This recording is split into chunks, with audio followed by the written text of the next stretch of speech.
लड़की यूं ही मजाक मजाक में उस गुड़िया को चूम लेती है जो बिल्कुल उसके बॉस जैसी दिखती है। और उसी समय बोर्ड मीटिंग के बीच सीईओ को अचानक अपने होंठों पर चुंबन का एहसास होता है, फिर गाल पर भी, जिससे वह चौंक कर अपने असिस्टेंट को घूरने लगता है। ठीक उसी पल लड़की गुड़िया की पैंट खींच देती है और सीईओ घबरा जाता है। उसे लगता है कि असिस्टेंट ने कुछ अजीब हरकत की है, इसलिए वह तुरंत मीटिंग खत्म कर देता है। अपनी नॉर्मल पहचान की गंभीर घोषणा करता है, असिस्टेंट को गलत ख्यालों से दूर रहने की चेतावनी देता है और अफरा तफरी में भाग जाता है, जबकि असिस्टेंट पूरी तरह सन्न रह जाता है। रात में लड़की देखती है कि गुड़िया गीली है, वह उसे छूकर देखती है और उसी समय शॉवर में सीईओ को किसी के छूने का एहसास होता है। वह फिसलते फिसलते बचता है और काफी देर बाद थक कर बाहर निकलता है। लड़की हेयर ड्रायर से गुड़िया सुखाने जाती है, लेकिन वह पहले से सूखी होती है और कपड़े भी बदले हुए होते हैं, जिसे वह अपना भ्रम समझ लेती है। फिर गुड़िया का बाहरी चोगा उतार कर मजाक में उसकी पीठ थपथपा देती है। उधर सोता हुआ सीईओ सिहर कर जाग जाता है,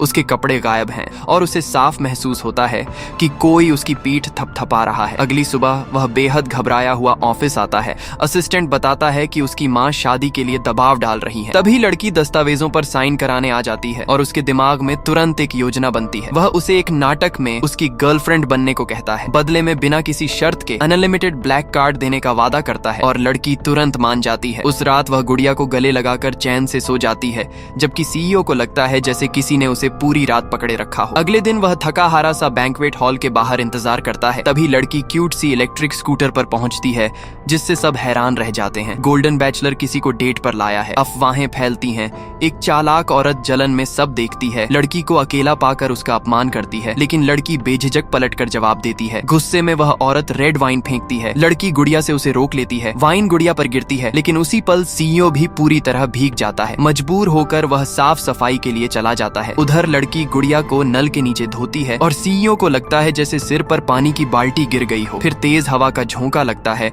और सारी डरावनी संवेदनाएं लौट आती हैं। पूरी तरह हिल चुका सीईओ तुरंत अपनी माँ को फोन करता है और सिर्फ एक सवाल पूछता है, सबसे असरदार मंदिर कौन सा है।